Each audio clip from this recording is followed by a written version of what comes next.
You can see where the front of the train is stopped. That's how far it pushed the vehicle. As we were at the police department getting information on that robbery suspect, another robbery was called out here. You have the snow that came down this morning.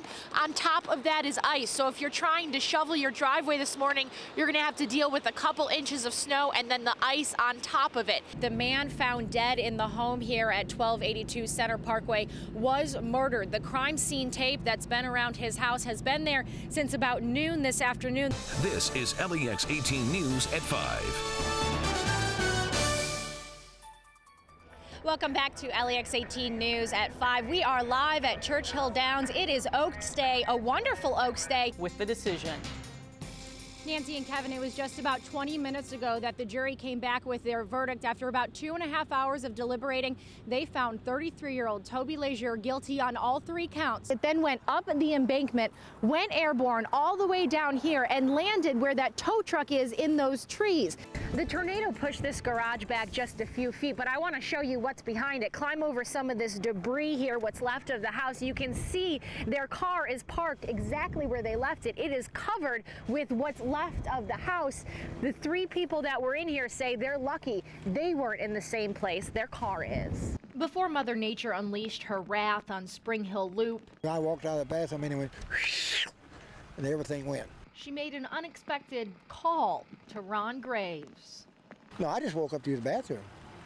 That's all I woke up for. Otherwise, I'd have been on the bricks. It mashed his bed just flat. That's a game plan. And a tree come in on it, too. He, his girlfriend, and her son weren't left untouched, though. He getting a glass taken out of where she had glass all from flying around. His neighbor didn't fare much better. Roy Williams and his friends couldn't find much to pull out from his home this morning. It, too, was flattened by the EF3 twister. It's totally amazing. One of Graves's horses had to be put down after it was injured by the debris. The entire mess has taught him 2 lessons. The first, never ignore Mother Nature. The second, luck beats skill anytime. Always remember that. Right now, there's not much for the homeowners to do besides wait for the insurance companies to help them out from here. Covering the news in Henry County from the LEX 18 Mobile Newsroom, back to you. LEX 18's Jamie Weiss is live in Lexington at UK Hospital with her story. Jamie. Well, Nancy, in her words, Susan Van Winkle says she will never be able to forgive 34-year-old Jesse Van Winkle for hitting their 9-year-old son in the head with a baseball bat. The good news for her, Larry Van Winkle is starting to improve here at UK Hospital. That's the LEX 18 big story at 5:30.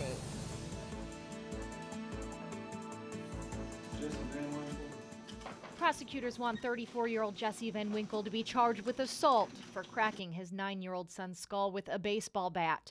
The boy's mother agrees.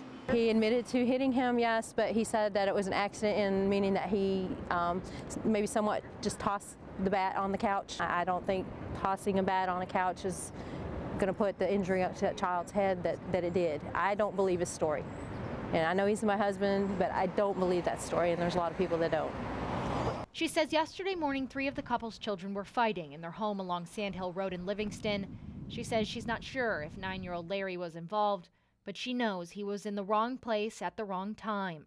The 3 younger children were fighting, and he had gone out to discipline them, and that didn't work. They started into it again, and that just set my husband off course, and he went out there and I guess grabbed a baseball bat out of the boys' room with the intent of using it to discipline him.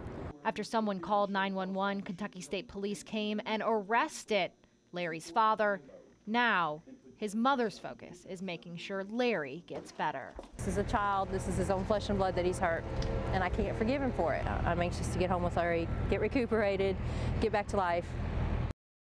At 2:30 this morning, no one along 421 really noticed what happened. I heard 2 sirens last night that woke me up, but I didn't think much about it. But by the time Debbie Brown learned 3 people had died in a car wreck outside her home, the news was nearly too much. I know the families.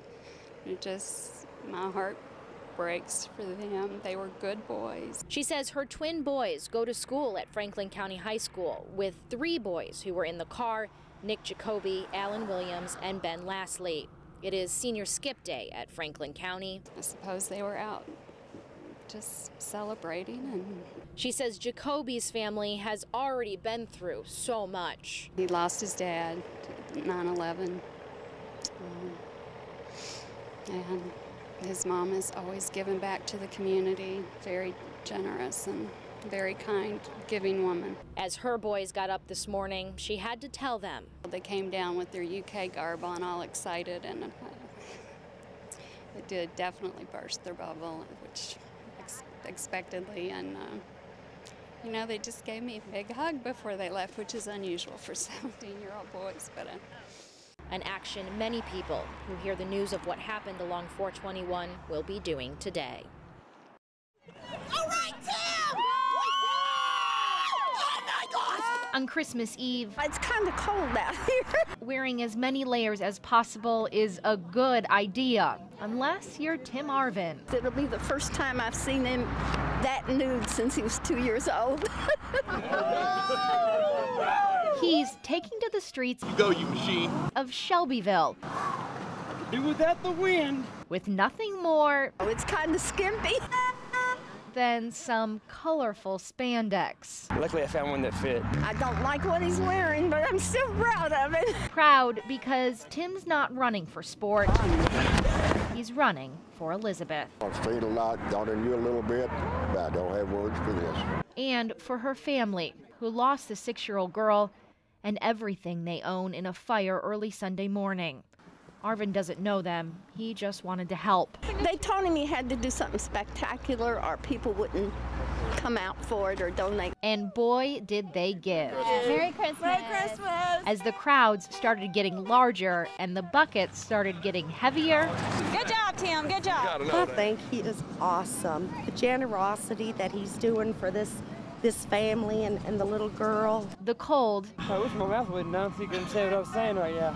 didn't matter so much. I never thought this many people would be in Shelbyville to see a guy in man panties. Tim was able to pick up the pace to get to the most important people, Elizabeth's family. And for them, by the end of his 4-mile journey, he had plenty of 1s, 5s, 20s, even $100 bills to hand over, Kind of makes it all worthwhile. along with Where's my clothes? something warm to wear.